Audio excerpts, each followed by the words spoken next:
Hi, we're Ian and Julie. Follow us on our tiny homestead and our debt-free project of a lifetime, the building of our shipping container home here in the Pyrenees, and all of this alongside our full-time jobs. We got back late last night. We've been away on a tour for a week, and our two girls from the local farm in the village, they come and look after the chickens, the dogs and Tyson for us. So this morning, it's the first time I've seen my girls in just over a week. Oh, I love these little ladies. Well, that's the little girls occupied. They won't know. It'll be a big surprise. Maison Arrête is over. They're coming out today. They've been shut up too long now.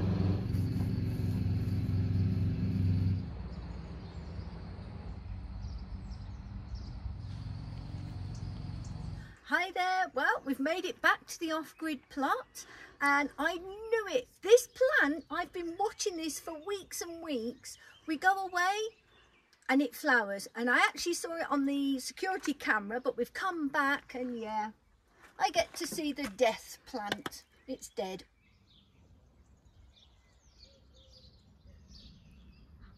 Everything's got so overgrown we can't even see our little sausages. Hey Flokes, can't get a wet belly.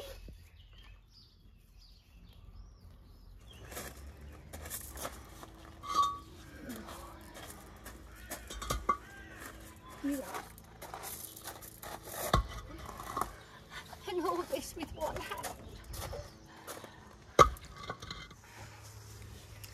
I haven't been brave enough to take my bandages off or to look at them. Today's the day they get changed again. And I'm brave. We've got a line of slugs from under the metal. Oh, don't eat them, Floki. They're nearly as big as him. He's the same colour, Flokes.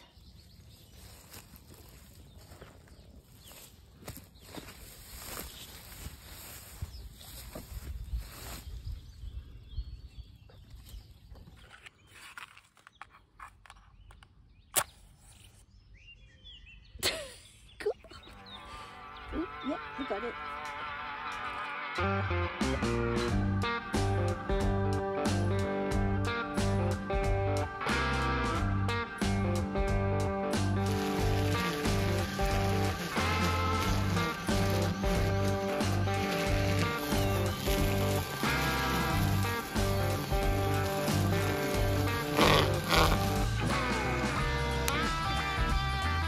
This is a little thick, this stuff with this little strimmer, but it'll be okay. Alright, clipping back on.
So it's been a while since I used the skid and I've run out of fuel. Put that in there, that in there. Let's see if this little pump thing works.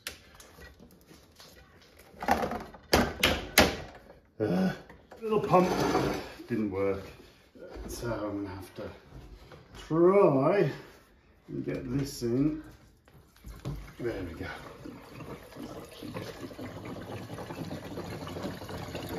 We'll get this fueled up, and I'm taking the skid out just to flatten a little bit of dirt by the wall so we can push in the raised flower beds, and that will get Julie's laurel plants in because they're getting a bit parched at the moment. So we need to get a bit of soil around them, a bit of liquid, just to get them through the summer. And hopefully this autumn we'll be able to plant them.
Full of snails.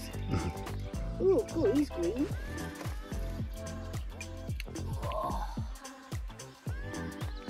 He's frothing green.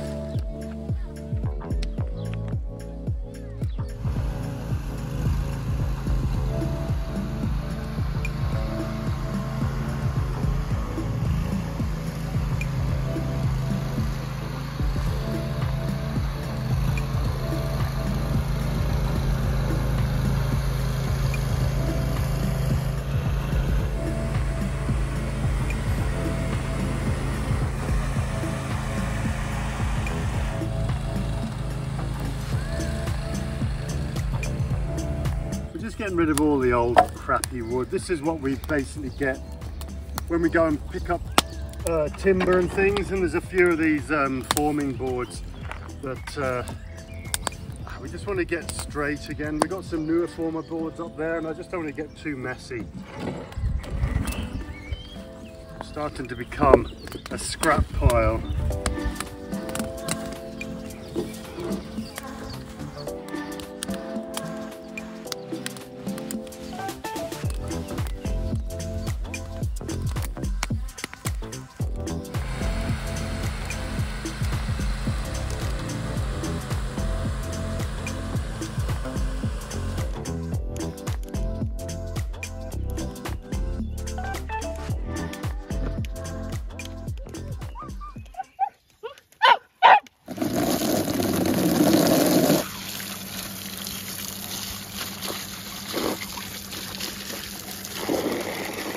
Some water on those. Oh. We've got some decent pressure on this tank.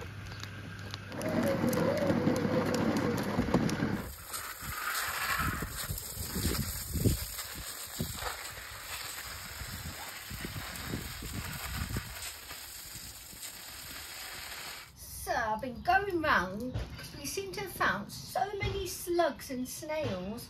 I've been collecting them, got a bucket full of the little blighters for my chickens when I get home.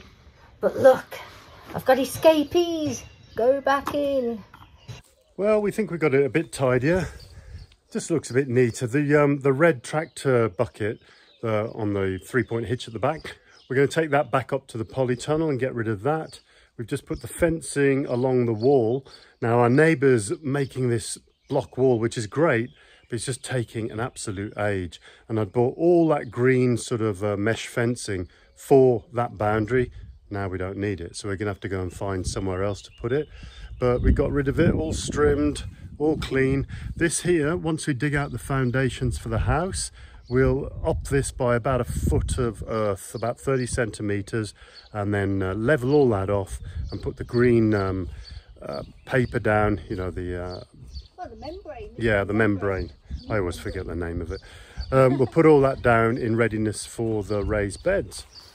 This laurel, this started life as cuttings from our laurel at home, and they were just literally two leaves like that, snipped off and put into some propagating soil, and they're flourishing. I just can't believe how well they've done, and I think a lot of that's to do with now they're getting lots of water off this roof.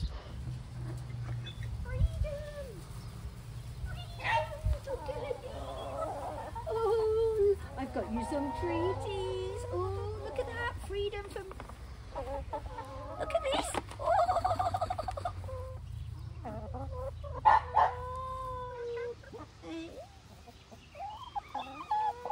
What's this? What are these? Ooh, they're too big. Quick job I need to do, and I was doing it until Julie cut her fingers off. I'll show you in a minute what I've done to the tractor. It's a bit of annoyance, but I've got to take the blades off the back cutter, and to do that I need to raise it up.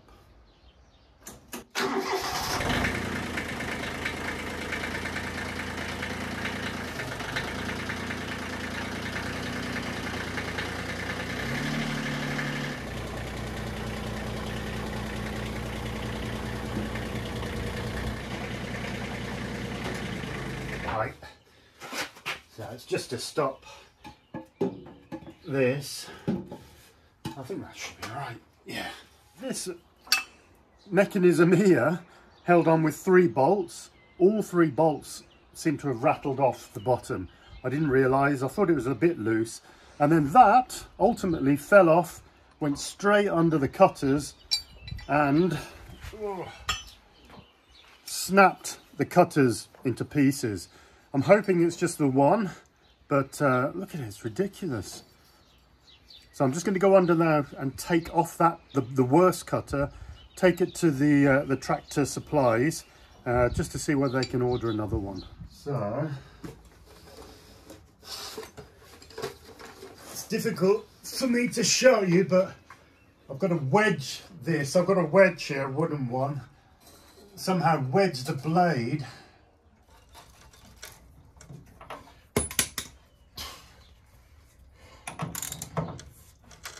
slide that through.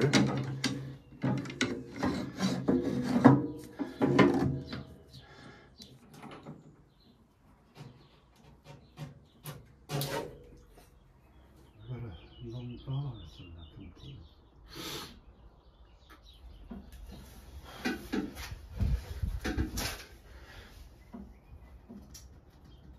Oh, bloody hell.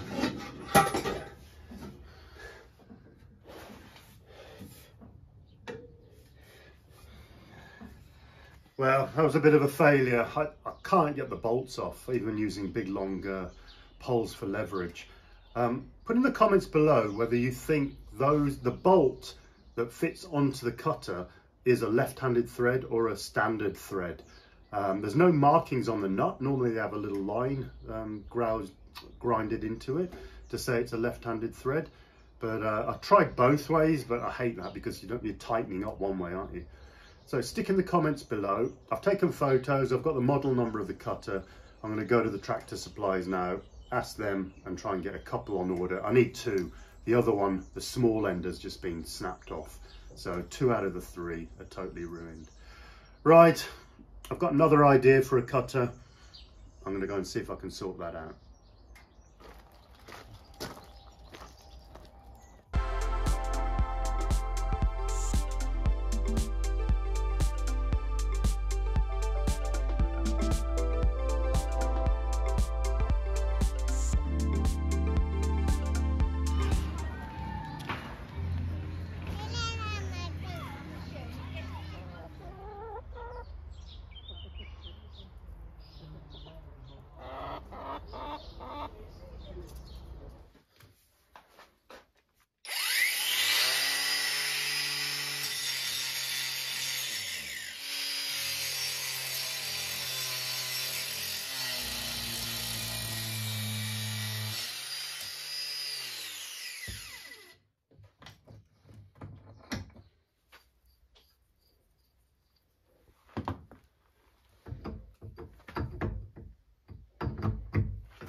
Well, this is an experiment. I've had this machine probably for about 10 years now.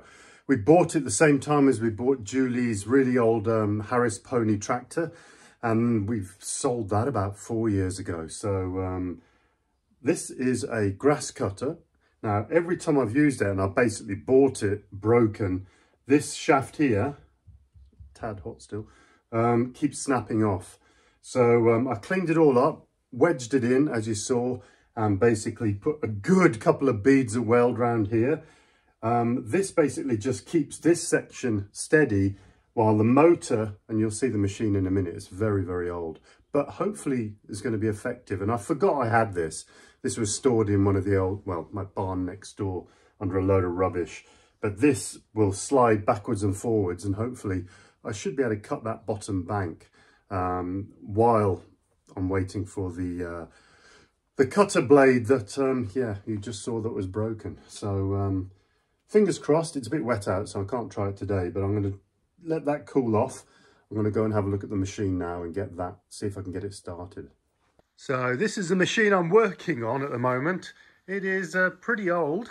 It's a Moto Standard, and looking at the badge here, it's come very local. Lords is only 45 kilometers. What's that, about 30 miles away from our current place.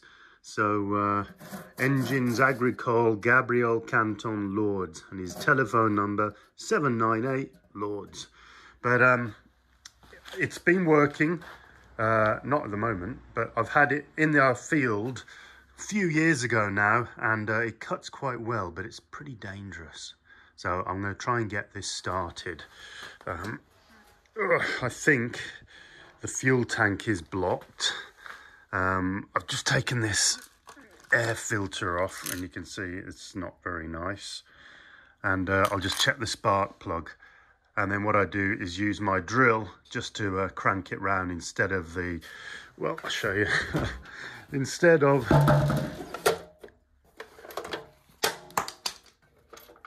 the rubber, the leather strap here that normally you coil around. This part here, there's a little hole in the end, and you crank it round and pull it. And that hole in the fan there was where my toes went when Julie stacked up the grass behind me, and I didn't know. And I put this into reverse, tripped over the lump of grass, and my toe went straight into that. And lucky it just tore the end of my trainer, but my toes are okay. So let's get to work and get this started.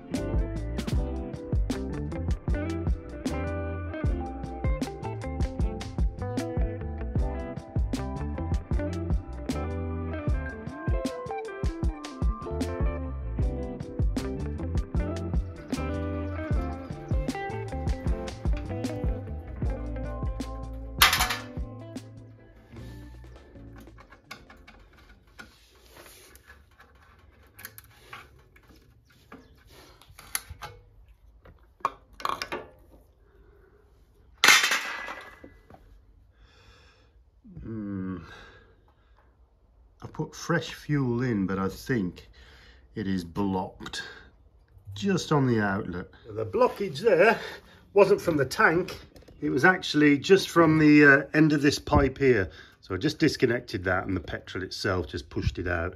This little stopper isn't really stopping, so I've reconnected it all back up. So that's the fuel. Just going to check this spark plug. He's a bit old. Look at the size of him. Right, I'm just going to clean him up. That looks a bit better. Nice and at least shiny anyway. So put him back in. I'm not sure how old this machine is, but we got to be talking from at least the 50s. Snitch him up. Put my cable back on.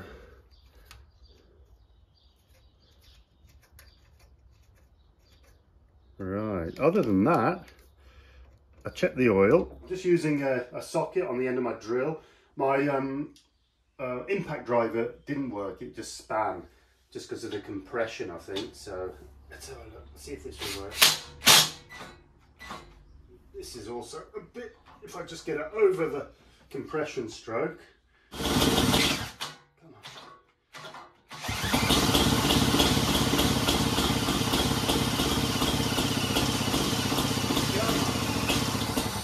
Ooh, sounds it. Put some gas on him. Oh.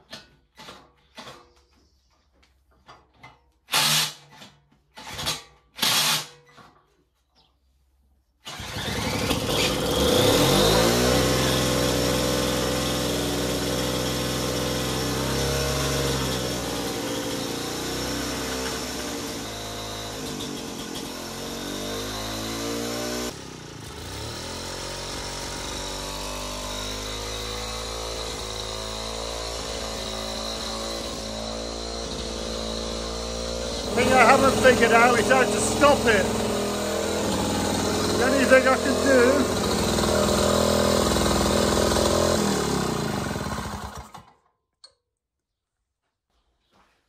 this is a pretty heavy bit of kit, I must say. Oh dear. Take this out. This just slides in and hopefully won't snap off too quickly. Right, let's have a look.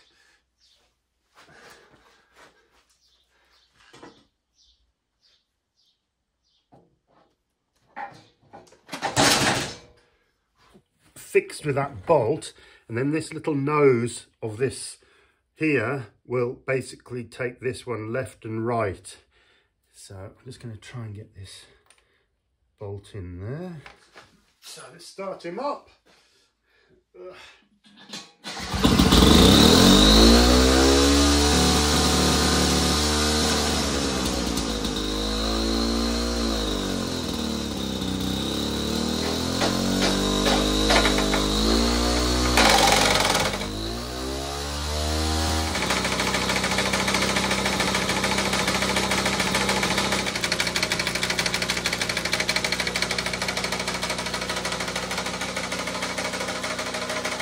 That is why this machine is so dangerous. I accidentally knocked it into gear and it ran over the tripod and basically just near enough cut the leg off. Look, that's aluminium. So it works. I'm not sure I'm going to take it down the field today. I just don't have the time because we're off in the morning to the Basque Country over in Spain for a 1-week tour. So I'm going to go probably as soon as we get back on the Monday, take it down and give it a good test run. So I'm going to leave the video here today. I hope you've enjoyed watching us tidy up. It's a rush job. In between these weeks, we've just got to try and get everything done. I've not been able to cut the grass down there properly, so it's going to be pretty long. I'm going to wait for that part to arrive, the blade for my my tractor cutter. I think I might have to put 2 blades in there because it's notched out that one. I'll try and grind it, but we'll see what happens. So hopefully they'll arrive while I'm away and we can get that on and get all of that field nicely cut again. Again, I can't wait till we get animals so they can just do it for me. So again, if you like this video, give us a thumbs up, hit the subscribe, and we will see you in the next one. And it might be a few little cuttings from our Basque Country tour. So we'll take you to the Basque Country and show you what it's all about. Beautiful place. We'll see you next week. Bye.